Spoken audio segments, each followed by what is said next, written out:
मैं मुजफ्फरनगर का हूँ, तुम मुझे जानते नहीं हो, मैं तुम्हें यहीं गाड़ दूंगा, यहीं खाई में गिरा दूंगा, तुम्हारा पता भी नहीं चलेगा। हम हमारे साथ वाले जो लोग थे उन्होंने कहा आप महिलाओं के साथ में गाली गलौज कैसे कर सकते हैं। इतने में सर वो भाग करके डंडा उठा करके ले आए और बाहर आके बोले 2-4 बंदे आओ, और बंदे आकर के बोले इनको सल्टाओ, इनको यहीं फटके मारो, इनको अता पता भी नहीं चलेगा किसी चीज का। तो हमारा ये निवेदन है यहाँ उत्तराखंड के लोगों से भी, उत्तराखंड के पुलिस प्रशासन से भी, कि ऐसे लोगों के जो बाहर के लोग हैं उनके खिलाफ कार्रवाई की जाए। और होटल से वो कम्प्लीटली, मैं ये कहूंगी हमारा पूरा ग्रुप यही कहेगा कि उत्तराखंड के स्थानीय लोग ही होटल चलाएं यहाँ पे, क्योंकि उनका व्यवहार उनका बहुत अच्छा है। बाहर के लोगों को यहाँ से आउट कीजिए प्लीज आप। वो लोग वहाँ की गुंडागर्दी आकर के यहाँ चलाते हैं और हमारे जैसे श्रद्धालु यहाँ बाबा के लिए श्रद्धा लेकर के आते हैं। और जब ऐसा होता है तो मतलब बहुत ही एक नेगेटिव एनर्जी हम लोग के साथ में ऐड हो गई। हम मतलब इतने खुश थे, हमने इतना ट्रैक करने के बाद भी थकान हमारी दूर हो चुकी थी, और मतलब उसके बाद से हम इतने हेडेक में आ गए मतलब कि हम बहुत भारी मन से यहाँ से लौट के जाने। तो हम पूरे उत्तराखंड से ये दरख्वास्त करते हैं कि प्लीज इस पुलिस होटल वाले के खिलाफ वो अच्छी कार्रवाई की जाए, किसी और श्रद्धालु के साथ कभी ऐसा कुछ ना हो, हम यही रिक्वेस्ट करते हैं जी। नमस्कार, प्रणाम, मैं मंजीत सिंह और आप देख रहे हैं लोकार्पण। इस वक्त मैं मौजूद हूँ केदारनाथ राष्ट्रीय राजमार्ग के एक पड़ाव है जिसका नाम है मैखंडा। दरअसल ये मैखंडा आए दिन कई बार विवादों के घेरे में आया है। कुछ समय पहले आपने देखा होगा कि एक होटल यहाँ पे ऐसा चयनित किया जाता है जिसमें हेलीकॉप्टरों की जो टिकटों की जो कालाबाजारी है उसमें भी मैखंडा का एक होटल का नाम आता है। दरअसल ये तमाम चीज़ें इसलिए हो पा रही हैं क्योंकि जो उत्तराखंड में अतिथि देवो भव की जो पद्धति थी उसकी ऐसी धज्जियाँ उड़ा दी जा रही हैं, और वो इस यहाँ के स्थानीय लोगों के द्वारा नहीं बल्कि दिल्ली, गुड़गांव, मुजफ्फरनगर के कुछ ऐसे लोग आते हैं जो यहाँ पे होटल लीज पे लेते हैं। 6 महीने का व्यवसाय वो यहाँ पे चलाते हैं और सिर्फ पैसे कमाने का उनका उद्देश्य रहता है। अगर यहाँ का स्थानीय लोग होता है उनकी हमेशा से कोशिश रहती है कि अतिथि देवो भव कि जो टूरिस्ट आ रहा है उनका पूरा सम्मान किया जाए और उनका पूरा सहयोग किया जाए। दरअसल हम यहाँ पे इस खबर करने का जो हमारा मकसद है वो ये है कि लगभग 24 से 26 आदमियों का ये ग्रुप है, और उनके साथ जो होटल स्वामी के द्वारा जो धोखाधड़ी की गई है, जो अभद्र व्यवहार किया गया, उसको लेके हुए बड़े नाराज़ हैं। उनसे भी बात करेंगे कि क्या कुछ हुआ था, तमाम चीज़ों के बारे में बात करेंगे उनसे कि क्या हुआ था, पूरा मामला जानेंगे उन तमाम चीज़ों के बारे में। कैमरामैन से कहूँगा थोड़ा आगे आने की कोशिश करिएगा। तो मैडम, सबसे पहले तो स्वागत है आपका लोकार्पण में, कि आप थोड़ा बताएंगे क्या कुछ हुआ था, पूरा मामला क्या है, कहाँ से शुरुआत हुई थी इस मामले की, क्या हुआ है उस पर? सर हमने ये होटल में 2 दिन पहले चेक इन किया था।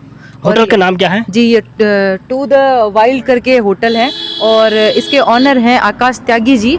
और हमने लगभग रात को 21 को यहाँ पे 12:30 बजे के समथिंग। अच्छा, मैं आपको थोड़ा रोकूंगा। ये आकाश त्यागी दिल्ली का रहने वाला है जी, और जो केदारनाथ आए हुए यात्रियों के साथ किस तरह का व्यवहार किया वो आप आगे देखिएगा। सर हम 21 को तो आए, हम 2 घंटे भी नहीं रुके। मॉर्निंग में 3-3:30 बजे हम लोग यहाँ से निकल गए थे, और उसके बाद में हमने 7 रूम थे हमारे, हम 26 लोग हैं। उन 7 रूम में से सबने जब चेकआउट किया मॉर्निंग में केदारनाथ यात्रा के लिए, तो उनने बोला आपका लगेज, कंप्लीट लगेज एक बैग में जो 208 नंबर कमरा था नीचे वाला, उसमें आप रख दीजिए। हमने सारा लगेज वहाँ रख दिया, लॉक करके उन्होंने हमें चाबी दे दी। वो लेकर के हम लोग निकल गए। हम हमारे उधर यात्रा में व्यस्त रहे। अगले दिन हम यात्रा अपना पूरी करके, ट्रैक पूरा करके, रात को 12 बजे समथिंग जब हम यहाँ आकर के होटल पे पहुंचे तो हमने देखा कि हमारा लगेज उस रूम में था ही नहीं, वो रूम सारे खुले हुए पड़े थे। एक मिनट, जो रूम में आपने सामान रखा हुआ था उसकी चाबी आपको दी थी? जी, एक चाबी उन्होंने हमें दी थी और एक डुप्लीकेट चाबी इन लोगों के पास रहती है होटल में, हर होटल में रहती है वो। लेकिन हम ये अश्योर थे कि हमारा सामान बिल्कुल सेफ है और हम आराम से जाके आ सकते हैं। और इन्होंने, अगर मैं आपको, ये लोग परमिट करे तो मैं आपको दिखाऊं किस तरह से नीचे स्टेज पे, वहाँ 2 तरफ से रास्ता रोड पे खुलता है, वहाँ पे ऐसी जगह पे ना लॉक है ना कुछ है, ऐसी जगह पे हमारे लगेज को यूं फेंक रखा था बिल्कुल एकदम कूड़े कचरे में, और कूड़े कचरे की तरह ही उसमें हमारे पहनने के, हम पूजा का सामान, केदारनाथ की पूजा ले गए थे हम, और बद्रीनाथ हमें जाके पूजा करनी थी। पूजा का सामान हमारा इतना, हम श्रद्धा भाव से यहाँ आए, हम उसको मतलब कहीं नीचे जमीन पे नहीं रखा, पूरे रास्ते में हमने उसको कैरी किया।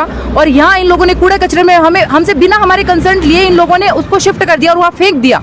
तो जब हमने कुछ नहीं कहा, सिर्फ भैया से ये कहा कि भैया ये क्या है, आपने जब लॉक में हमसे रखवाया था तो ये सामान इधर कैसे पटका आपने? तो भैया ने सीधा ही गाली गलौज करने आ गए कि और हमारा जो कोऑर्डिनेटर था, हमने कहा कि भैया हमें आप, जब उन्होंने गाली गलौज करी, हमें उनसे बात नहीं करनी, हमें कोऑर्डिनेटर को बुला दीजिए, हम उनसे कहेंगे। तो वो बदतमीजी से और ज्यादा गाली गलौज करी। तो हमारे साथ वाले जो लोग थे उन्होंने कहा आप महिलाओं के साथ में गाली गलौज कैसे कर सकते हैं। इतने में सर वो भाग करके डंडा उठा करके ले आए और बाहर आके बोलते बोले 2-4 बंदे आओ, और बंदे आकर के बोले इनको सल्टाओ, इनको यही फटके मारो, इनको अता पता भी नहीं चलेगा किसी चीज का। अच्छा, मैं थोड़ा रोकूंगा मैडम। ये जो डंडे लेके आने की जो खबरें हैं, आपने देखा होगा कुछ दिन पहले सीतापुर में भी एक पार्किंग का मामला आया जहां ताबड़तोड़ डंडों की बरसात हो रही थी। ये कोई स्थानीय व्यक्ति नहीं थे, ये कोई क्षेत्रीय व्यक्ति नहीं थे, ये बल्कि बाहरी लोग यहाँ पे आके रोजगार के नाम पे यहाँ घाटी को बदनाम करने की कोशिश में किया जा रहा है, उत्तराखंड को बदनाम करने की कोशिश सरासर की जा रही। इनका ये ऐसा मानना है। मैडम आगे क्या कहेंगे? जी सर, जब उन्होंने जब हमें लगा कि ये उत्तराखंड के होके ऐसा कैसे कर सकते हैं, क्योंकि हमारा जो पिछले 2 दिन का एक्सपीरियंस था, जो हम गए थे, हमारा सामान हमने मंदिर में अगर शूज छोड़ दिए, 5 घंटे बाद जो हमारे शूज इतने से 1 इंच भर भी नहीं हिले, तो हम इतने खुश हुए कि कितनी अच्छी जगह, कितने प्यारे यहाँ के लोग हैं, और इतना उन्होंने हमारा सम्मान किया, हमें इतने प्रेम से उन्होंने भोजन कराया वहाँ पे, ऊपर इतना अच्छा खाना दिया, हम इतने खुश हुए कि बाबा मतलब यहाँ के लोग ही कितने अच्छे हैं। और जब हम यहाँ पे जब वापस आए और जो बंदे ने किया तो उसने सीधा रेफरेंस दिया, मैं मुजफ्फरनगर का हूँ, तुम मुझे जानते नहीं हो, मैं तुम्हें यही गाड़ दूंगा, यही खाई में गिरा दूंगा, तुम्हारा पता भी नहीं चलेगा। हम बाहर से आए सर, हमारे फोन डेड है, नेटवर्क्स नहीं है, मतलब हम एकदम से हो गया। और यात्रा करके हम लोग आए हैं, हम लगभग 24 घंटे से भी ज्यादा हो गए थे, हम चल ही रहे थे, हम सोए भी नहीं थे। और ऊपर चढ़ना उतरना, हम लोग पहाड़ी लोग नहीं है, हम नॉर्मल लोग हैं, बहुत ज्यादा मुश्किल से हमने हमारी यात्रा की। वो बाबा की मेहरबानी से हमारी यात्रा पूरी करी। और वो ड्रिंक करके सीधे डंडे निकाल के ला करके, और मतलब और हमारे ये भाई साहब, इनको तो पकड़ के यहाँ बाहर गेट के ऊपर ही खींच करके उन्होंने मारा है। और अगर हम लोगों ने आगे बीच बचाव किया कि नहीं हमें ऐसा कुछ नहीं करना है, हम 26 लोग थे, अगर उनके जैसे अभद्र व्यवहार हम करते तो हम भी कर सकते थे ना उनके साथ, लेकिन हमें ऐसा नहीं करना था।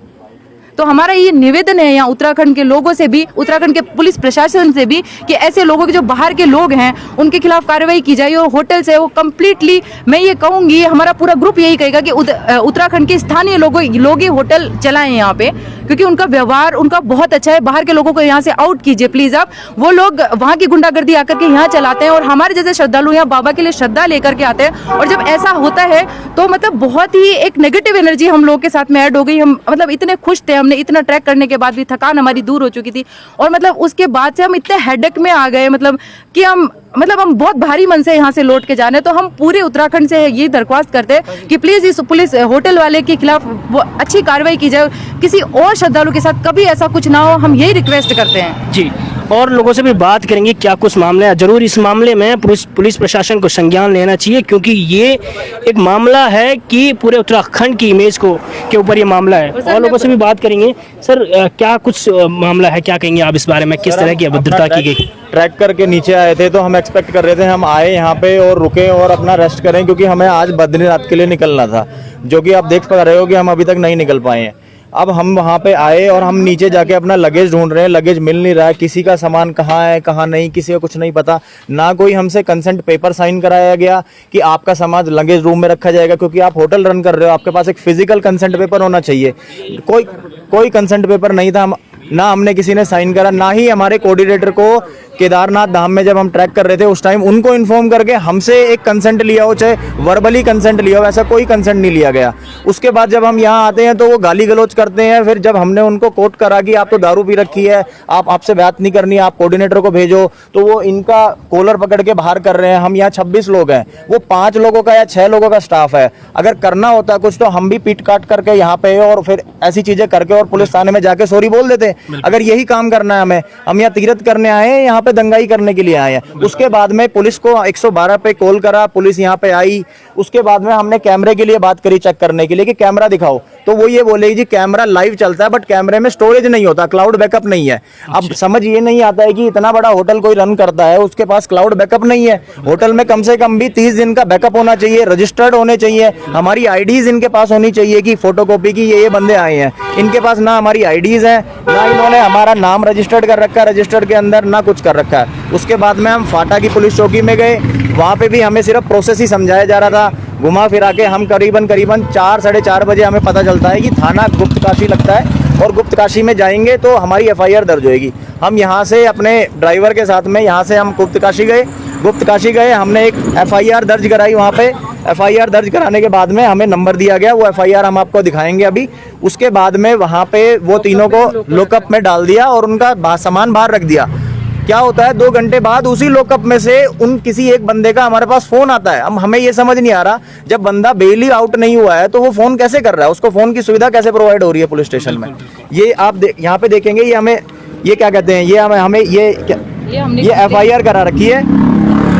अच्छा। जिसका नंबर यहाँ पे मेंशन करा हुआ है, स्टैंप लगी हुई है थाने की, ये अपना ये गुप्तकाशी थाने की, जहाँ पे ये पुलिस स्टेशन पे रजिस्ट्रेशन होती है। अच्छा। उसके बावजूद भी वो हमें फोन कर रहे हैं, ये कह रहे हैं कि जी हम आपकी ट्रिप करा देते हैं, आप केस विड्रॉ कर लो।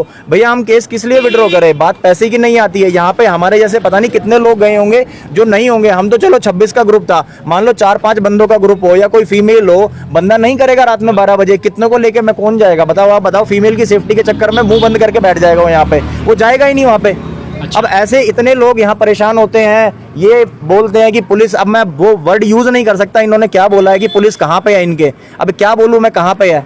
अब वही बात है ना, देखिएगा वो तमाम चीज़ें हो रही।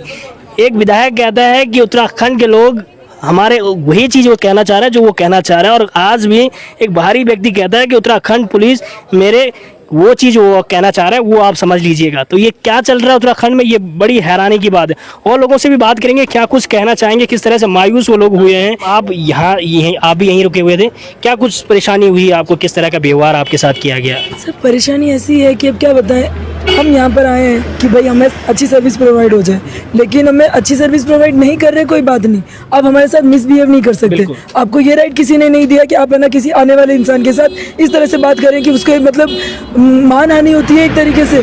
कोई आया है, आप उसकी सम्मान करना तो बहुत दूर है, आप उसके साथ गाली गलौज कर रहे हो, उसे ज़मीन पर पटक रहे हो, उसे डंडों से मार रहे हो। हम भी कर सकते हैं ये, लेकिन हमारे संस्कार वैसे है ही नहीं कि हम ये चीज़ करें।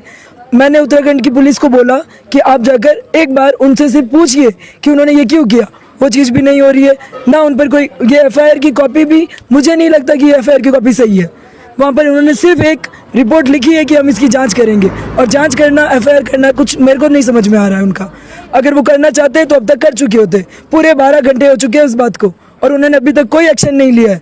वो बंदा वहाँ से फ़ोन करके हमें बोल रहा है कि आप है ना जैसे तैसे सेटलमेंट कर लो। क्यों कर ले हम सेटलमेंट? अच्छा, आपका कहने का मतलब ये है कि पुलिस प्रशासन का भी उस तरह का सहयोग नहीं रहा जिस तरह को होना चाहिए था? मुझे नहीं पता इनका स्कैम किस लेवल का है, क्या है, कौन मिला हुआ है, कौन मिला हुआ नहीं। 12 बजे से, रात की 12 बजे से लेके अभी तक की 12 बज गए, ना किसी ने कुछ खाया है, ना किसी ने कुछ पिया है। हम सुबह से शाम से, हम पूरी रात, पहले तो हम फाटा चौकी पर बैठे रहे 4 बजे तक, उसके बाद हम सुबह 7 बजे तक वहाँ बैठे रहे गुप्तकाशी थाने में। कोई मतलब नहीं वहाँ बैठने का, ना कुछ कोई मतलब। के पास भी आएंगे। एक अंतिम सवाल मैं आपसे फिर पूछूंगा, आपको क्या लगता है कि जिस तरह का व्यवहार आपके साथ किया गया, ये स्थानीय उत्तराखंडी हो सकता है या कोई बाहरी व्यक्ति हो सकता है? नहीं, ये कम्प्लीटली बाहरी व्यक्ति है। उसकी बोल चाल, उसका जो बिहेव करने का तरीका है वो कंप्लीट बताता है कि वो बाहर का है। वो खुद भी कह रहा है मैं मुजफ्फरनगर का हूँ, मैं दिल्ली NCR का हूँ, उत्तराखंड के लोग वैसे नहीं है। लेकिन उत्तराखंड के लोगों के बीच में एक ऐसा बंदा आकर के और आपके श्रद्धालुओं के साथ में वो आपके भरोसे यहाँ पे आते हैं, तो ये तो गलत बात है। आपको उसके अगेंस्ट एक्शन लेना चाहिए, आपको बोलना चाहिए, क्योंकि आप लोग हमारे सपोर्ट में नहीं बोलेंगे तो हम किसके भरोसे बाबा के यहाँ धाम में आ पाएंगे। बिल्कुल। देखिएगा, ये तमाम चीज़ें ही कहीं ना कहीं उत्तराखंड की जो गरिमा है उसको बनाए रखने के लिए ये बाहरी लोगों के ऊपर सख्त एक्शन लेना होगा शासन प्रशासन को। तो चलिए देखते रहिए लोकार्पण। नमस्कार।